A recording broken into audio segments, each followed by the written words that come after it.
Yeah. So you're the podcast guy. Yeah. Welcome to the fucking Gusman Windus Piffmaster podcast. Nice. Late night, obviously late at night Yeah. podcast. Yeah. It's a beautiful day It's a beautiful day in Huntington at night. where the creatures come out and throw bricks into Vauxhall. Yeah, dude. Dude, it's crazy what's going on over there. Yeah. There's been lots of violence over there. There's a lot of creatures over like where we are right now. Are you perpetrating violence in Huntington? Yeah, dude. I suit up. I go outside. I'm like, You're a street vandal? say what bar that plays Alkaline Trio radio on Spotify every day can I fucking destroy today? That was the dude we just ran into in 7-Eleven. Yeah, dude. He was awesome. Yeah. He's like, you know, he fucks. Yeah. Like, you know, he fucks all the time. You that guys dude. raving? Yeah, dude. And but he was confusing. He had silver hair, but he had the side shaved. Yeah. And he had like a man bun, but then he was wearing like I was trying to see what shirt it was. It was a tour shirt. Sleeveless tour shirt. Yeah, but it might have been Grateful Dead because like why would You know he's got like a Road King in his garage and he fucking hitches it into the fucking the back of the fucking F-150. Yeah. You know, he And- smacks his wife on the ass and says, "See you later, hon." Yeah, no, and he's getting all up in those guts.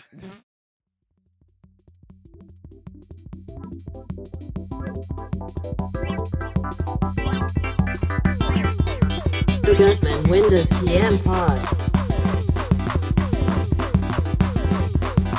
The Gusman Windus PM Pod. The Gusman Windus PM Pod. The Gusman Windus.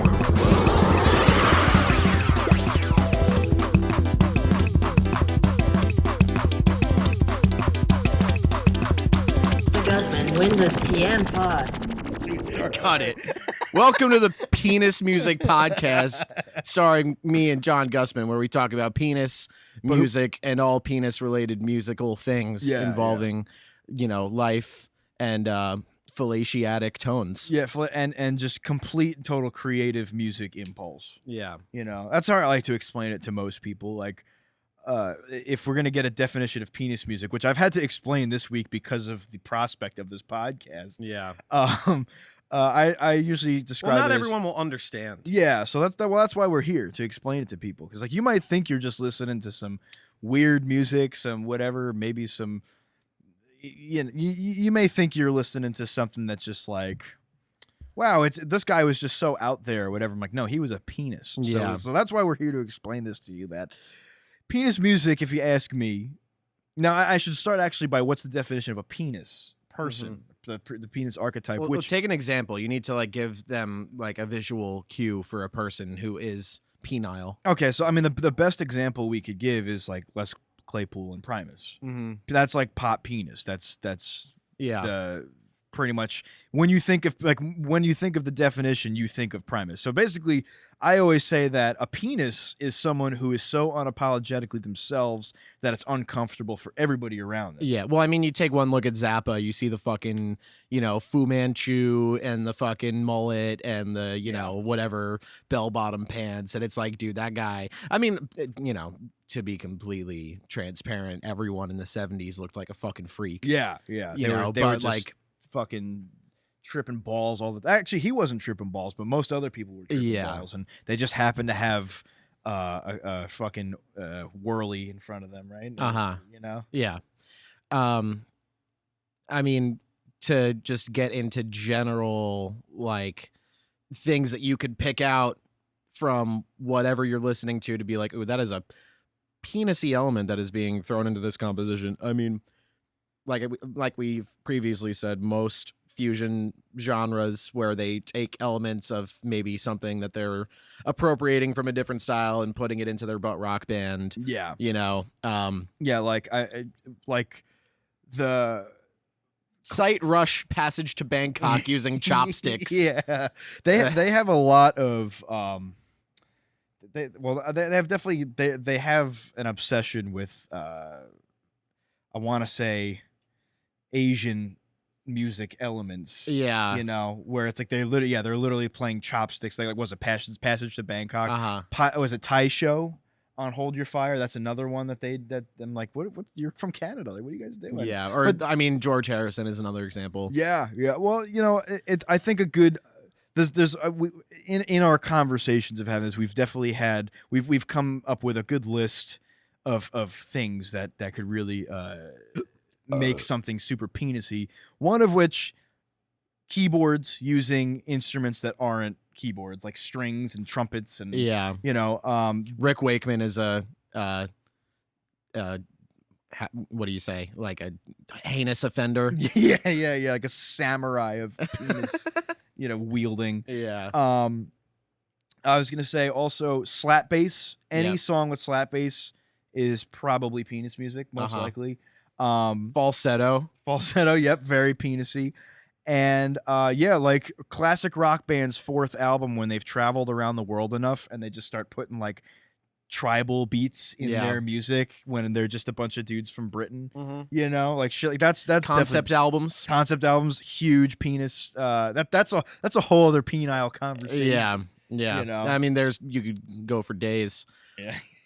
I mean, the first concept album, what people cite as the first concept album is Sgt. Pepper's, and that record is soaked in penis juice. But I will say this, that if you watch the Frank Zappa documentary, Sgt. Pepper's was the Beatles trying to rip off Freak Out by Mothers of Invention, that is like a penis juice ocean. That's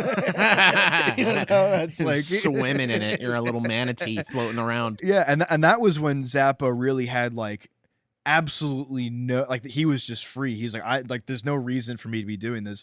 I just have to do this for some reason. No one fucking cared, Yeah. So that's also probably where you find your most like concentrated penis elements, is when there's just absolutely no influence or pressure to make stuff. It's like when someone's solely acting in their like penis power, and just being like, I have to make this album because I have to make it. And that's just like creative musical like impulse. I mean, I feel like the both of us get that way whenever we start, the train leaves and you don't know where the fuck it's going, and sometimes it's fucking going off the tracks into the ocean, into the abyss, the dark abysmal sea of torment and horrible things. And that's where most penis music stems from. Yeah. Is just an idea gone fucking haywire. Yeah. Like what's a good example? Like Mr. Bungle. That's like Butthole Surfers. Yeah, Butthole Surfers. That whole like era of like 90s, I think, is like peak penis timeline. Like the climax of penis music really like made its way in. Like everyone was okay with it because everyone's like, yeah, we're all weird and we're in college and at the same time, and we're gonna go to Bizarre Fest or Bizarro Fest, whatever that one, like that one festival in Europe that like every one of those bands played in like the same year. I mean, Mr. Bungle's a perfect example because also like they started just like 8-track in the basement, just being fucking idiots. Well, Ween was the same thing. Yeah. And I mean, I will probably and could go on for hours on one of these fucking episodes about Ween because that's they're my favorite band ever. And everyone fucking laughs at me and says, Gerry, you're a fucking idiot, stupid moron for liking that band. But they're my favorite band. And they're an example of, I think, that whole, creative spiral like actually manifesting into something really fucking cool. Yeah. Because they were able to do so many different things in their own way, genuinely, and made record upon record of like just gems. Yeah. Just, and I purely out of penis. Yeah, purely out of penis. And I think another good band to piggyback off of that, because I feel like there's, especially with Spotify, like related artists, there's definitely some crossover, or at least crossed paths. Guided by Voices was sort of the same thing. Yeah. Like Guided by dude, I fucking love Guided by Voices. Guided by Voices is like if Ween, I feel like if fucking Ween like drank at a bar in Ohio at like fucking midnight every night, and it was just like, we're cool. I mean, they do that in Pennsylvania. Like That's rural Pennsylvania. But like if they what's it called? I feel like Guided by Voices is like if they took off like a top hat and put on just like a trucker hat. You know what I'm saying? Yeah. Like, where there's the same element of like we just do this thing in our basement and we don't want anybody to know about it, and then eventually it grows into this thing that a bunch of weirdos like, and then you sign to Matador Records. Well, I mean, you could also attest to that ideology in like the Philly fucking bedroom scene in like the early fucking 2010s and that whole thing. I was there, motherfucker. Yeah. I mean, but that's exactly what you're describing. Yeah, no, exactly. And a lot of those kids, though they were too cool to cite the things we're talking about as influence, definitely took secretly a lot of influence from that sort of thing. Yeah. Just like they're like, if you brought up a band like Ween or like Guided by Voice, like, yeah, it's pretty cool, but like my friends do like a really cool thing that I'm really influenced by, or something like that. And you know what? Like I said, they must have did something right because they're the ones that are playing Jimmy Kimmel now, and I'm sitting here doing a penis podcast. But yeah, you know, you weren't cool enough. No, exactly. I was in. Don't dare ever wear your influences on your sleeves. I was about to say, yeah, I didn't drink enough PBR and smoke enough like American spirits to fucking to play Jimmy Kimmel one day, you know, or whatever it is, Letterman. What do they play now? I don't know. What, Alex G? Yeah. I think he was just on Kimmel or one of those Kimmel? fucking shows. Okay, yeah. it was Kimmel. Okay. He put out a couple of new songs. They were pretty cool. I haven't listened. And like I said, I don't. No disrespect to Alex G. I actually fucking think he's amazing. I think he deserves all the credit that he gets and all the notoriety he gets. A lot of the other motherfuckers I used to play with, I don't think so. But yeah, that's a conversation off record. You know. Yeah. I guess I'm doing my heel turn on the podcast early. You know what I'm saying? Am I becoming the shit talk guy? Yeah, that's awesome. Here we go. Fuck yeah, dude. Well, I mean, I think that whole we're going to college. We have professors that are telling us every day to do fucking random shit and get an A for it, and that birthed a lot of really weird bedroom projects, especially like when I went to Purchase, there were fucking hundreds of bands that just popped up out of nowhere, and they were just playing shows every night at the fucking Stewed or whatever the fuck.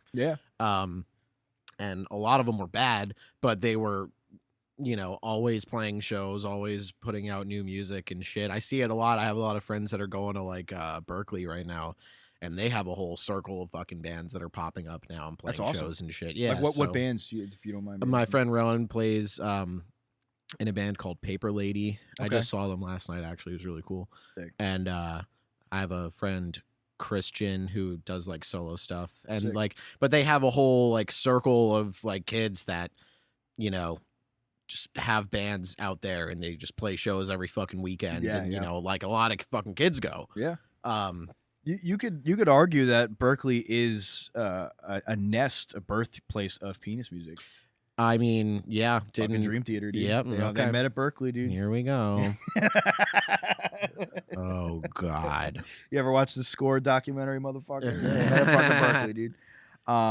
But yeah, no, I also feel like a really good.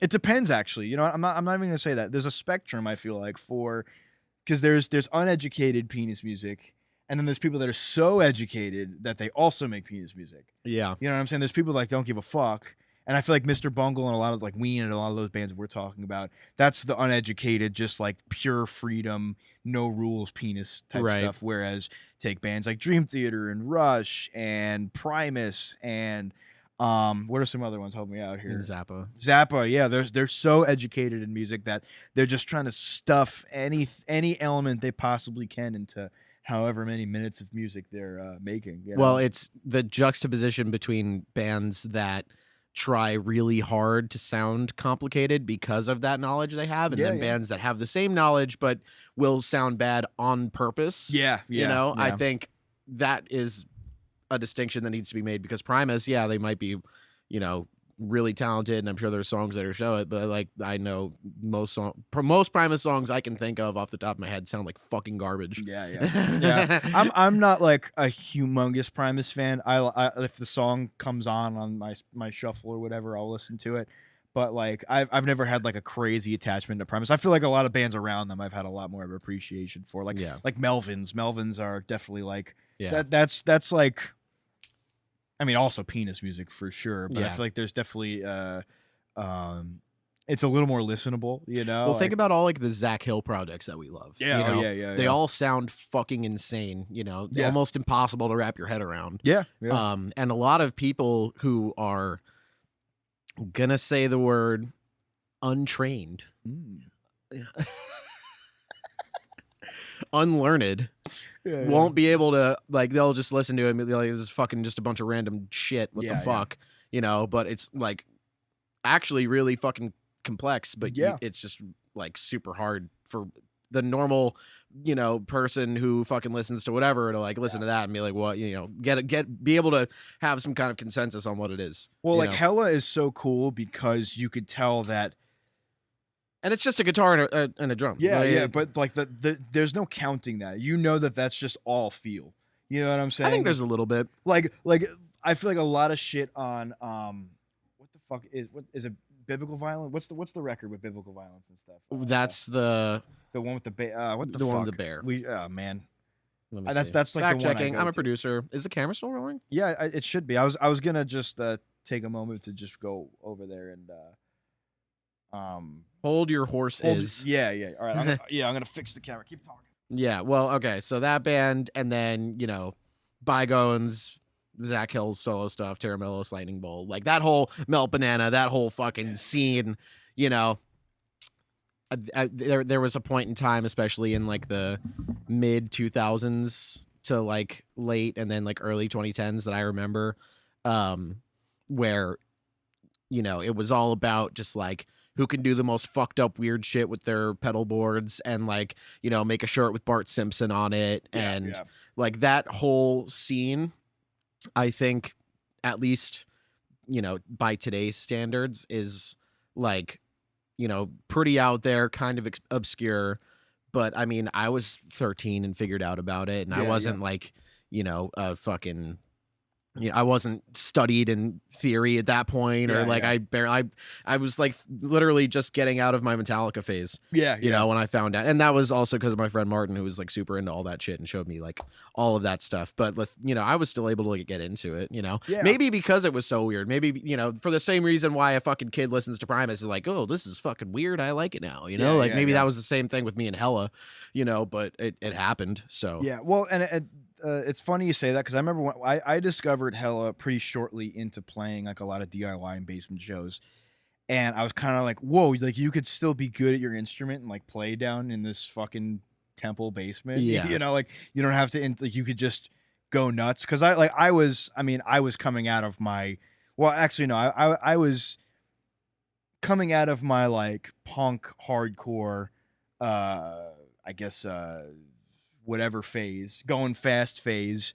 But before that, I was in a prog phase, like a super power metal prog phase, prog metal, prog rock. So like I had acquired all these types of feels and skills, and there was most of the people that I was like playing with were like, dude, you're a really good drummer. But like, you know, and they were like, I almost felt like alienated because I wasn't just going to, you know, and so, you know, like, and shit like that, or like playing with like a towel over my snare drum. So like seeing like things like Hella and maybe even like Terramillos and like stuff like that, there's almost like this element of like, oh no, like you're taking prog and punk and sort of mixing them together, where it's like you could bend the rules and also still make it something that's like, I don't know, semi palatable. You know. And what's funny too is I don't think Nick Reinhardt would cite any of the bands we're talking about as influences for anything he does. You know, like I'm sure he would probably bring up a band like Talk before Yes. You know? Enough. Yeah. How could we forget Yes? When I was rattling off my bands, I mentioned Rick Wakeman. You did. But like as far as my list of, because I'm like Rush, Zappa, Dream Theater, what the fuck else? Yes is definitely on the other side of the spectrum. They're so good. Genesis is another one, so good at their instruments. I don't know if I would necessarily categorize Yes as penis music, because I mean, not that my enjoyment of it is a meter in the conversation, because I like plenty of shit that, I mean, once again, Ween, but Yes is one of those bands where they're just like so good that it's almost hard to like attach anything funny to them, because they're just so fucking good. I mean, even just take Owner of a Lonely Heart. Is it Broken Lonely? Is it Owner of a Lonely but like, did I get the song title right? Yeah. That shit Dan, sucks. Dan. Yeah, no, that's fucking- that's penis. Yeah, that's penis. That's penis. But that's the thing is like Close I to the Edge is just a fucking gem. Yeah, you well, know? it's one of those things of like I feel like as they move more towards electronic and more like produced stuff, like early, yes, okay, Roundabout, it's got a slap bass in it, But yeah, honestly, all right, maybe that one gets there. I mean, no, they do like the one about the fish, or no, We Have Heaven. What's that song of Fragile? There's that one. Yeah, We Have Heaven and The Fish. Yeah, both of those songs are very just like, weird, like in the way that 70s prog always kind of like veered off into like some fucking weirdo territory. Yeah. But then there's other, I mean, yeah, I guess Fragile is kind of penisy. Well, I'll say this. I think Yes are fence walkers. Yeah. Because they figured out a way to like make things like that would go unnoticed, like the fucking Owner of a Lonely Heart. Yeah. That would go unnoticed to like any person in the fucking 80s. Right. They'd be like, oh wow, that's a cool electronic noise. For us, it's like, no, it's fucking penis music, dude. Yes album's really good too. And dude, fucking the intro to Machine Messiah off Drama, it's fucking heavy. Yeah. Well, like I'm gonna go as far as to say, was it 91205? Is that did I get that right as well? I probably should have did my homework a little better before. 90215. Whatever. What record is that? That's with Owner of a Lonely Heart. Oh yeah. Changes. Oh yeah. I don't think I've ever like listened to that whole record. Probably a fucking once. Good but... ass record. Hold on, that was my pandemic song. That's what like honestly might have kind of launched me back into like really loving all kinds of penis music. Yeah. Like driving around the pandemic, listening to Yes, listening to Rush, listening to Dream Theater, finding all kinds of psych rock bands like Camel and like Morley Gray and like shit like that. Yeah. What's the other one I'm fucking thinking of? God damn it. Well, I was doing the same thing, but I was also like re-listening to a lot of Flaming Lips records that I used to like a lot. That's penis music. Definitely. They slipped through totally. the cracks somehow of like really like getting through. Totally. And they're infectious penis music because they turned Miley Cyrus into like a penis artist. Yeah. She's kind of low key a fucking like penis once artist. she started hanging out with Wayne Coyne, it was just all fucking, I mean, that's when like she started doing, like post Wrecking Ball shit. Yeah. But like she did that whole record. I think they like produced a whole record for her. And it was just fucking terrible. It was so fucking bad. Heart of Glass cover fucking goes. Yeah. You listen to that shit? No. Fucking awesome. There was a comp that Flaming Lips did with like I think it had a bunch of cover songs on it. And it had like Tame Impala and like Miley Cyrus. It had like a bunch of people, but they sold a bunch of copies of it with like actual blood in the records. Oh yeah. You remember that? And like they had the art, like it had like Kevin Parker's, but whoever's fucking blood, like they took the blood from everyone on the comp and put them in like a handful of the records. Fucking awesome. Yeah. And I just always thought that was hilarious because one motherfucker cracked that shit open. Yeah. That might have been how fucking monkeypox got started, dude. Am I allowed to say that? I don't. Wayne Coyne started monkeypox by dude. putting blood in records. Now that we're this sphere of music, Lady Gaga, kind of penis music. That's a controversial statement. I'm like thinking about it. I'm trying not to laugh. I don't think Dude, so. She literally wore a meat suit.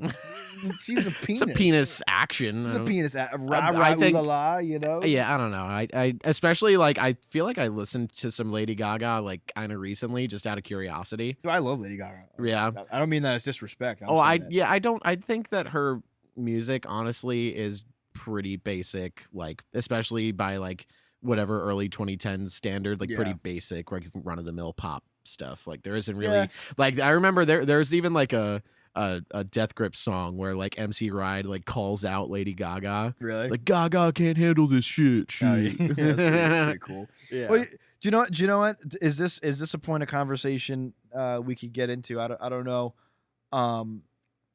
Does penis aesthetic make something penis music? Because she has penis aesthetic.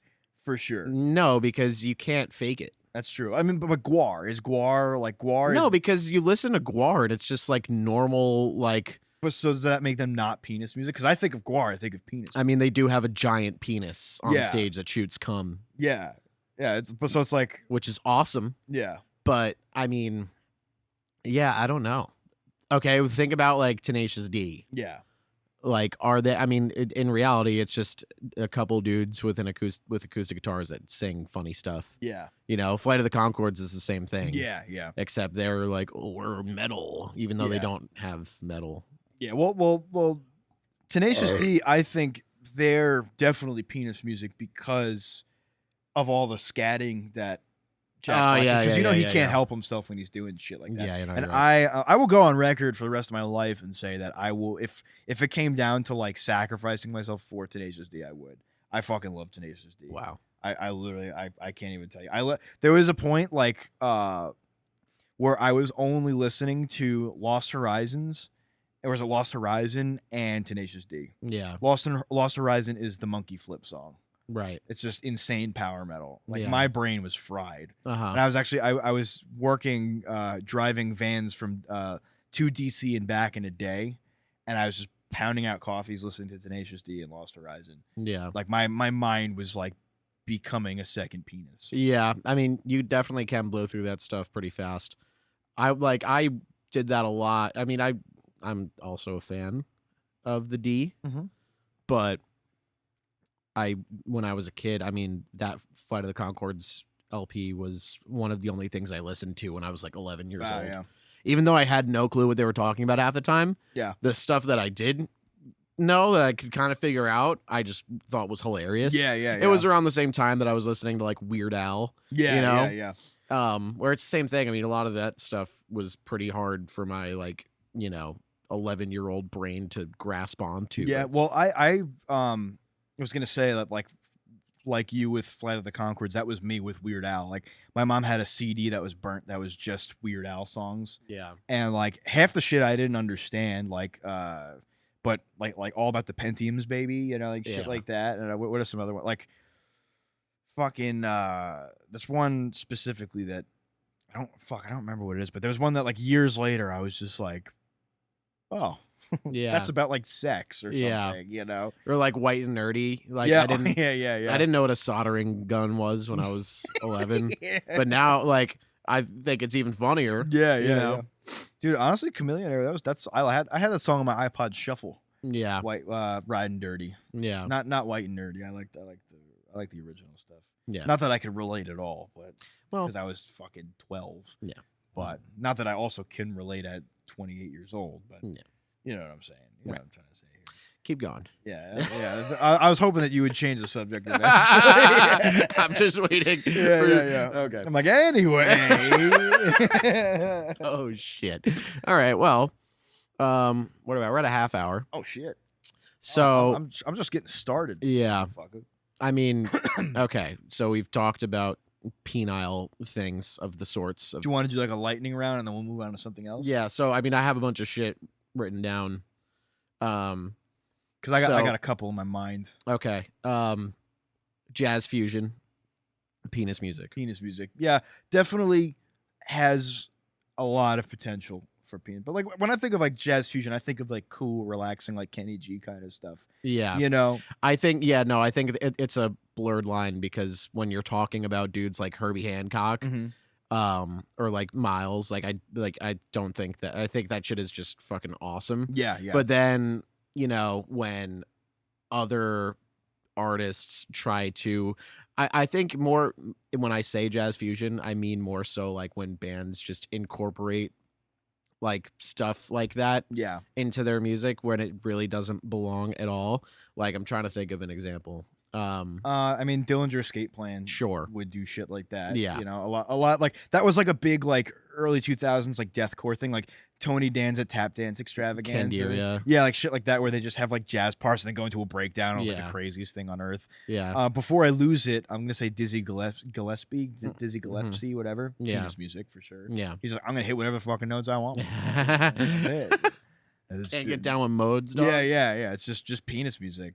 Amazing penis music, but So all modal jazz is penis music. Yeah, right. Honestly, is yeah, the dude. conclusion. All right. Moving on. Death metal. Death metal. Oh, okay. I think that death metal. Shout out to Sanguisugabog. Yeah, Their penis music. definitely penis music. I believe that death metal is gateway penis. Yeah. As in, you have this whole world where you can kind of say and do whatever the fuck you want. Yeah. And there's going to be a bunch of long-haired fucking dirty virgins that are going to run and go insane to what you're doing. Yeah. So that leaves, I won't say dying fetus is actually, you know what? Subject to a beating, fucking all that shit, all the that's kind of penisy. I don't think that's per se penis music, but I think bands like Cryptopsy, definitely penis music. Yeah. Slap bass, fucking crazy, insane. Like I can't even play this fast blast beats. Yeah. Definitely penis. I mean, I get also just lyrical content. If you start to read into it, I mean, all of those bands just have hilarious ass songs. Yeah. That's why I said, because I love Bog and I love all those dudes. And Cody, I know Cody is into a lot of the shit that we're talking about. Yeah. But yeah, I mean, they're I'm gonna go on record and say that I love Sanguisugabog because of the fact that when I started my joke death metal band, You Only Die a Lot. Yeah, that's what I wanted it to be. Yeah, I wanted it to just be like caveman talking about shit and cum and death and cocks that kill people and things like I got two guys that were way too good at their instrument. Not saying that these guys probably aren't. I mean, they're their drummer is fucking amazing. No, they're all good. Yeah, they're all fucking but awesome. They figured out a way to just have fun. Where the guys that I hired were penises because they're just I have to shove every possible note and time signature into what I'm doing. I'm like, dude, I'm singing about a turd that kills people. I'm not doing anything complex. We're not talking about space or anything like that.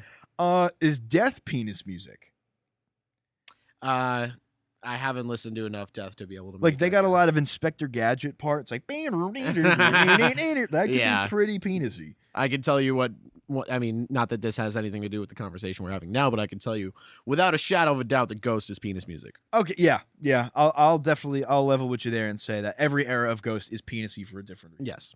What else you got? Math rock. I mean, we already had the hella conversation. Yeah, but when I think of math rock, honestly, I don't always think of hella and things like that. I think of twinkly, tappy, kind of what the fuck is that band? We This Town Needs Guns. Yeah. I think so. I love that band. Me too. I don't necessarily think they fall into that category, but I do think that other Midwest emo bands that do the whole tapping thing, like tiny moving parts and whatever the fuck, that shit is once you start mixing emo in there, you become very penisy. Front Bottoms, not that they're math rock, bro, but they're they're I feel like they're almost Twinkle adjacent. Yeah. And that when you start mentioning tiny moving parts, they would do a tour together. And no one would bat an eye. Front Bottoms is penis music. Yes. For sure. Yeah. Not math rock, but I'm going to throw it at you. So first off, I'm going to say Rage Against the Machine. Penis music? No. Not penis music? No. Even with all Tom sometimes, I mean, sometimes I'll throw in the I mean, okay, Tom Morello, penisy fucking guy. Penisy fucking guy. I don't think that makes the whole band penisy. Okay, fair enough. Take any other of Tom Morello's projects, fucking Audio Slave, total penis music. Yeah, penis music. All right, how about this one? Because this popped in my head. I'm like, I better not forget this. Fall of Troy.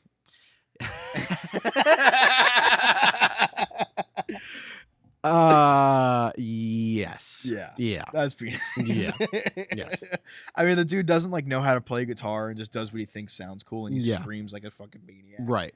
And then they have poppy kind of songs and whatnot. But that's that sort of that's a concentrated strain of okay, but what about 2000s penis? What about Coheed and Cambria then? Penis music for sure. I mean, it's a comic book and a band. I love Coheed 100%. Yeah. But, but once you bust out the double neck Stratocaster the SG, then I mean, dude, it took me so long to get into that band when I was a kid because I remember seeing them on Fuse and MTV with a Favorite House Atlantic. Yeah, and they're this is awesome. And then he starts singing, and then I just like didn't get it. I'm like, what the? How is this guy like? He looks so like crazy. He's got big hair. He's got like, how does he sound like that? Yeah. And then one day it just clicked because I realized I like weird voices and like Billy Corgan, and I love like fucking John Frusciante and like kind of shit like that, which both penises and penis music, geniuses, but penis music. Yeah. You know. Yeah. I definitely agree that the vocals just scream penis. And again, I mean, I just also can't get over the double neck SG. Yeah. Because he doesn't even need it. Yeah. He doesn't need it for that song. He does. What song does he even do? Is it Welcome Home? Yeah. What else we got? So keyboards. Keyboards. Well, it depends actually. Because I feel like organs and whirlies and just like electronic pianos can kind of slide, like, you know, but once you start using the keyboard for like orchestral means, and especially over like metal music, like take something like Between the Buried and Me. Yeah. That's penis. I just think very obnoxious synth patches start to get you in that territory. Yeah, like when you're not using it for like ambiance, you're using it for like, you know, arpeggios and yeah, really weird LFO. Yeah, I could totally see like it being abused to the extent, but I mean, I can't, like, Radiohead's my favorite band. Yeah.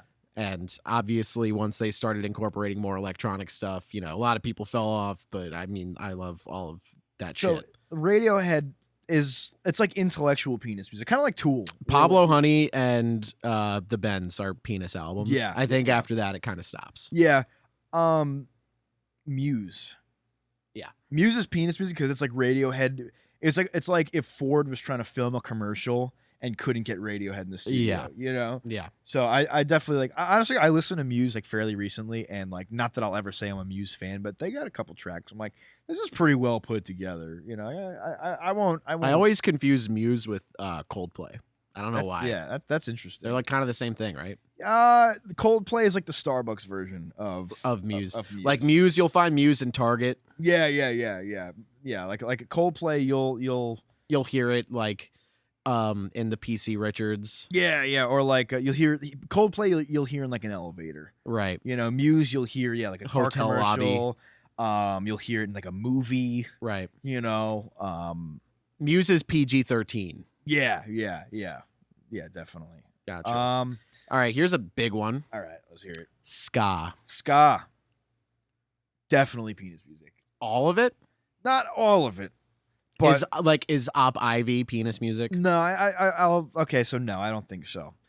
Is Real Big Fish penis music? Yeah, that's a real big penis. I mean, when you get into like really fast, like up chords and like shit like that. Goldfinger's kind of penis music, I feel like, because like they're just like on the skate punk end of things, where it's like it's too self-aware to be penis. Like they know they're being penises, and therefore it's just like, yeah, like that's a certain strain of like late 90s, early 2000s, like dickhead college movie kind of shit that like really, you know, that's sort of, it's just not penisy. Yeah, because it's too I don't want to say contrived, but they know what they're doing. Right. Kind of like Blink-182 sort of started all of that. Like, you know, like saying profanities on the mic and be like, oh, I'm going to fuck your mom, you know, and whatever. Yeah. You know, but ska, I think just sonically has a lot of penis to it. Right. Think about the horn section of any ska band. They're all penises. Yeah. Because they're all jumping around and, you know, like, you know. Okay, I'm gonna play devil's advocate. Sure. Because, and I've said Blank is my favorite band probably 3 times so far, but Bomb Music Industry is like 100%. Oh, yeah. One of my favorite bands ever. Yeah. And they take those elements of ska that would typically be associated with like corny fucking penis-y shit, and, you know, make it, at least in my eyes, a little bit cooler. Yeah, you know, I like they're using like the green plastic trombone from Music and Arts. And like the little fucking tiny synth, you know, and it's like all dope. You know, like, I feel like that strain of punk, like that post ska sort of like Gainesville Fest sort of thing is like they figured out how to make a lot of the penisy things not super penisy. Yeah. It's its own thing that I feel like you could definitely make commentary on, like beard guy shit. Yeah. Like hot water music and Uh-huh. stuff like that. But I feel like no, you're definitely right. And like I feel like Jeff Rosenstock knows how to channel his penisy stuff in a way that's not super obnoxious. Like Right. was I mean, it took a while because Yeah. the first few records, I mean, again, I love them all, but like Yeah, the first yeah. few records I could understand from someone else's perspective are kind of rough. Yeah, You like know? when I first heard like what's the intro of Is It We Cool, that record? Yeah.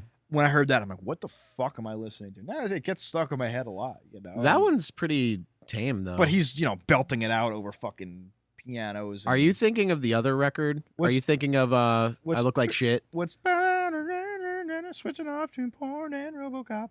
Oh no, No. that's not the intro, but that's Oh, one of the songs. That's a song, yeah. whatever. I mean, that's the only song I've listened to. But Yeah. no disrespect to Jeff, I think I like feel I get why people. I love like that him. song. Yeah, it's a good song. Yeah. I've definitely been there before. Also, his lyrical content. Right. Yeah. Might still be there today. I don't know. Yep. Yeah, You are. Oh. All right. What's next? I mean, I think that's it for my list here. I mean, like it's just all again the concept albums.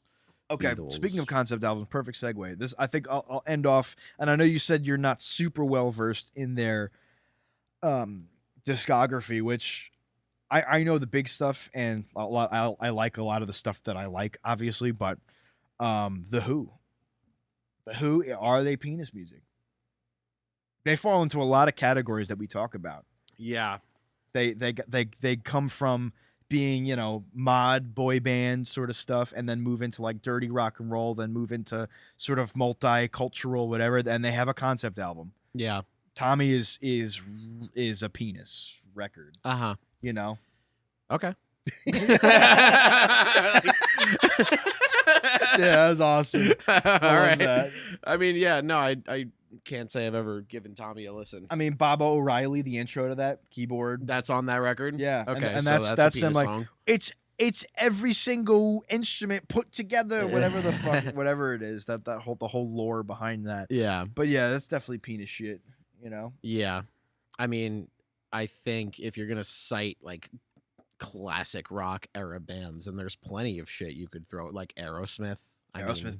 That's like flashy penis music. Yeah. It's like so obnoxious and it's crazy and just in your face. Like, Yeah. I just see a bunch of colors when I think of that. Right. You I mean, Steven Tyler is just such a penisy guy. Oh, he's foreskin at this point. Yeah. He's just made of Yeah. foreskin. Yeah. Yeah. Who else? I mean, Led Zeppelin. I don't know. Led Zeppelin's too cool to be penis music. Yeah. They never crossed the threshold of like everything they did that was weird was just like cool as shit. Yeah. Like wizards and fucking battle and shit. Like they're like I don't know, man. Squeeze My Lemon. Yeah, but like all the fuck music that they made, it's like I want to fuck or I'm in battle. Like Achilles' Last Stand. Yeah. Fucking that's one of the coolest songs ever. Stairway to Heaven. It's like, yeah, it's fucking. But imagine being somebody back then, like just smoking weed for the first time and listening to that. Yeah, it's hard for me to not listen to Zeppelin and just fucking. I just don't fuck with it anymore. Like I just heard it so much as a kid, and it's like always just like blasting really loud out of like the car with the Trump sticker on fucking Sunrise Highway, and I just can't really fucking stand it anymore. I could totally bypass. I fucking love Led Zeppelin. I definitely like. I still listen to them. Like Led Zeppelin 4, I think is like perfect like production on like any record. I mean, there's still some Zeppelin songs that I can get behind, but there's a time and a place where you revisit stuff. Like I feel like. What's the one? What's that one? That's is that Jim? That's not Jim Maker. That's Fool in the Rain, the Shuffle song. Yeah, yeah, that's Fool in the Rain. Yeah, I like that. Yeah, fucking. I feel like Led Zeppelin's like one of those bands that like you really just have to like really find and like you just have to be like in passing listening to them again and be like, wait, this was dope, and then you find all the other shit that was dope about them. Oh, like, Dire Maker. Yeah, Jim. Well, I think it's pronounced Jamaica. Okay. We can't play that. Yeah. Yeah. Yeah. Podcast is done now. Yeah. Yeah, no, I like that shit. But like I feel like another band that definitely like there's a couple bands in my life where I've just gotten so obsessed with them like for at so many different points in time, and then like it's either all or nothing. Like Nirvana's another one, and then Fugazi is another one, and like Led Zeppelin. I feel like there's like points in time where I'm just like so locked in and listen to them like, wow, this was really great, and then I just like I wake up one day, I'm like, now what? Yeah, I feel like lately I've been having less and less of those moments. I mean, just personally, recently I've been just digging into a lot of like I've been honestly listening to the radio a lot more recently, and that's just and you know purely like college stations or you know public funded radio or like whatever, just like listening to DJs just like you know spinning for hours and just hearing shit that I know I'm not going to just like find on my fucking you know. And also like I've been trying to get away from like algorithm generated playlists. It's all the same shit every day. It's all the same shit, and it's like all shit that I could find in 2 seconds, you know? Like I'm not really like I remember like a few years back, not even that long ago, maybe like 4 or 5 years ago, hearing on like TV or online or something that like there was like a poll that someone fucking did in bumfuck wherever that like the place where people find the most new music is the radio. Yeah. And I was like, how is that fucking possible? Like I turn on the radio and it's fucking BLI or The Shark and I'm just listening to the same 3 songs over and over. Yeah. But then like, you know, like I said, especially recently, I've been digging into a lot more college radio and stuff like that. And I mean, really finding like cool shit. And another thing I've been doing is going to record stores and not only, but like the first thing I do when I walk into a record store is go to the DJ bin. Yeah. Because most of the time, you know, the 12 inches are less than $5 and you're just going to find like the craziest shit that, you know, you're not going to find on Spotify. Yeah. You know, a lot of just mixes from like the 90s or just weird, obscure things that, you know, will take you on a different road. And then I will, you know, look a lot of this shit up and then find things from that. You know? It's cool. It's cool. Like kind of, you know, unattaching. Is unattaching a word? Detachable penis. Detachable penis. Detaching yourself from all of the shit that, you know, that the man tells you to listen to. Yeah. And, you know. Funny, I just want to reference back to when you were on my podcast, pretty much where this whole thing began, when you said you thought that Detachable Penis was by Depeche Mode. Yeah. That was the funniest thing I've ever heard. But I loved that. To piggyback off of that, I do the same thing where I'll listen to the radio or I'll just like watch cable TV, because there's almost like that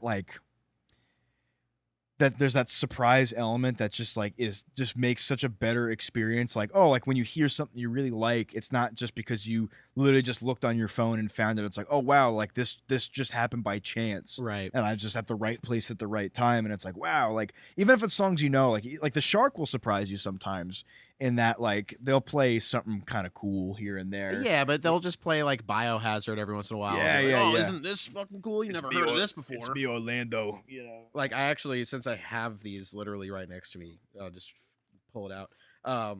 Like I found this Q-Tip single. This was from that place I was telling you about in Huntington. Yeah. Like vintage or like whatever, Rosie's Vintage or whatever the fuck. It's up by Besito over there. I forget where it is, but it's like right. Yeah, and it's like a blue house, and you walk in, it's like a bunch of fucking like, you know, teapots and sweaters and grandma shit. And then they just have record crates. That's and like I found this Q-Tip single, this shit Fat Classics. I have no clue what label this is from, but it's just a bunch of like dope hip hop. I used to go into here's your Marky Mark. Yeah, I gifted that to you. Yeah, I think I got that for like what does the price tag say on that? Like $2? Yeah, $2. Yeah.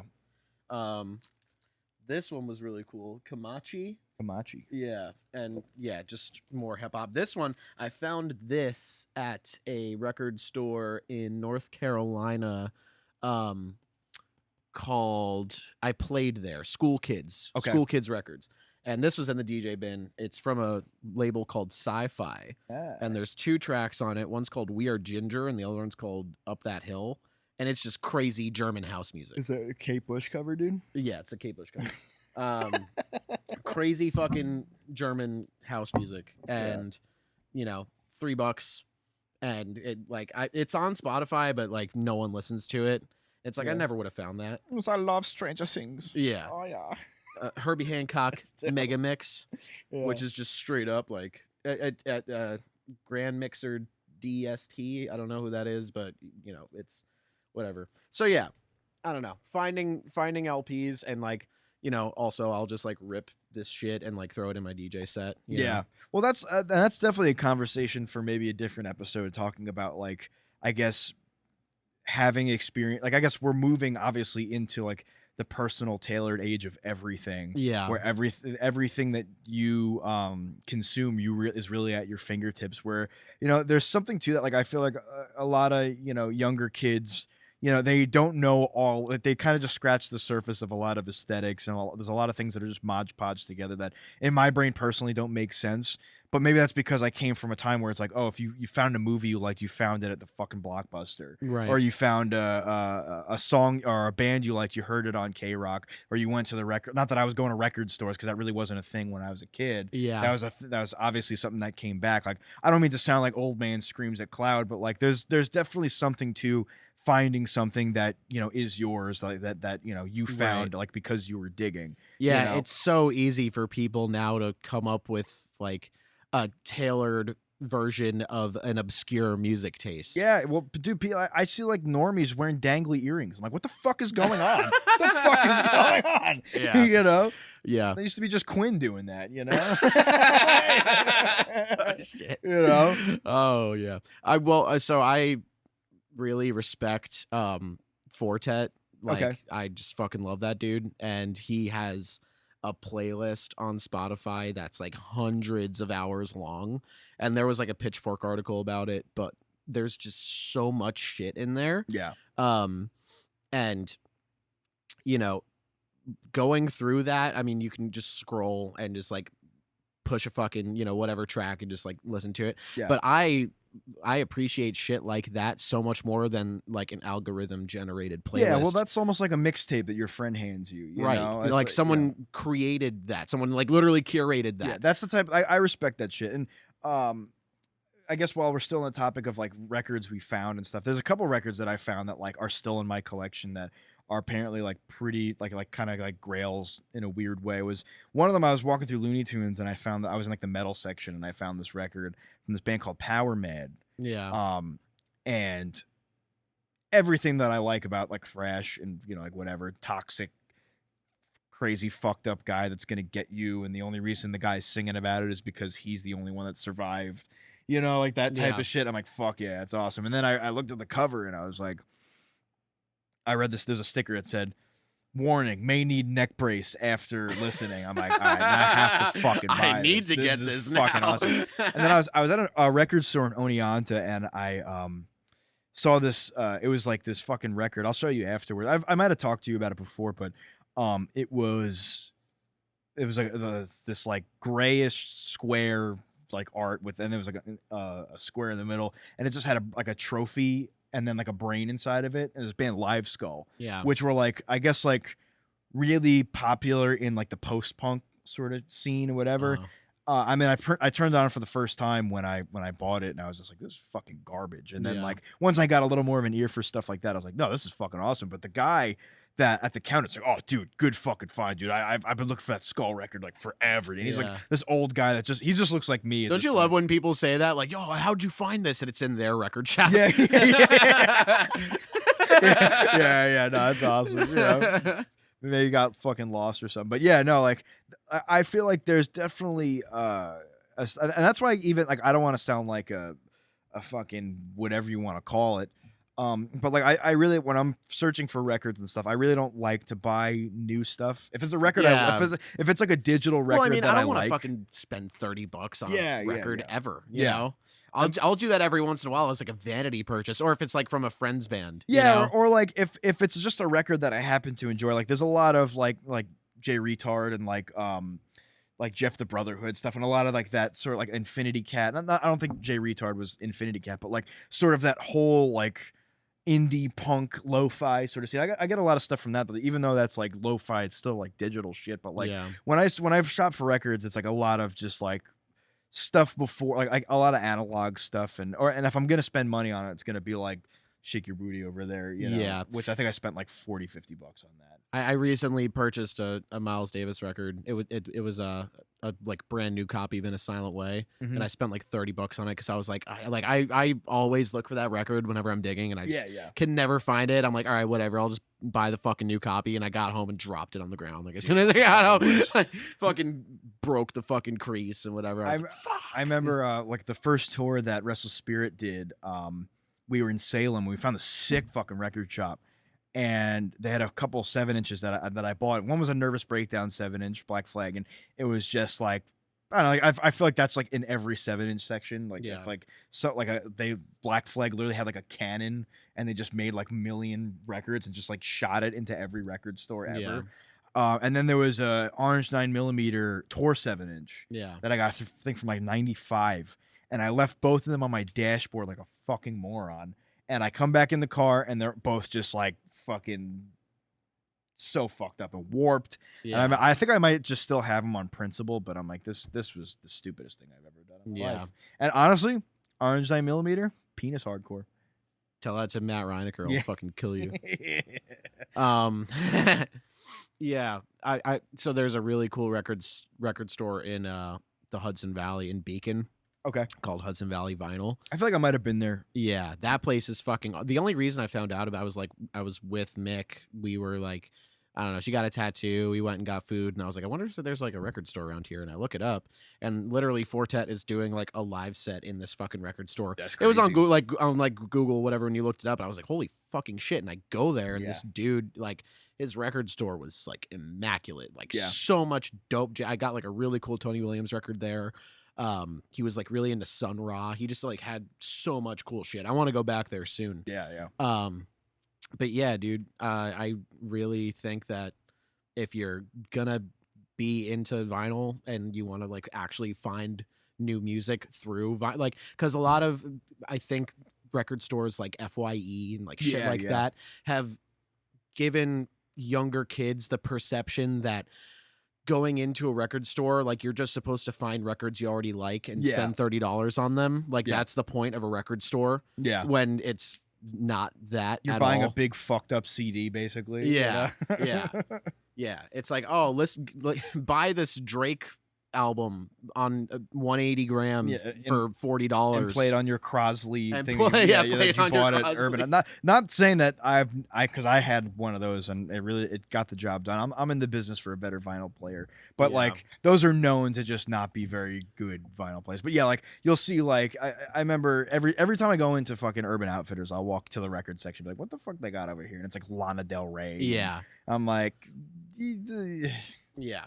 You know, that's it. Like, you know, record stores are supposed to be for finding new shit. Yeah. And, like, no, not exactly. spending that much money doing it. Yeah. You know, that's why, like, I prefer, if I'm like digging for samples or for jazz or whatever, to go to a record store as opposed to like a fucking Savers or, you know, like whatever the fuck. Though you can find some pretty good. I got some like Tom Jones records at Savers. I've gotten cool records there too, but I just, you know, I would rather support a record store. Than, you know. Well. Whatever. Where we at on time? We're like a little bit under an hour right now, I think. That's dope.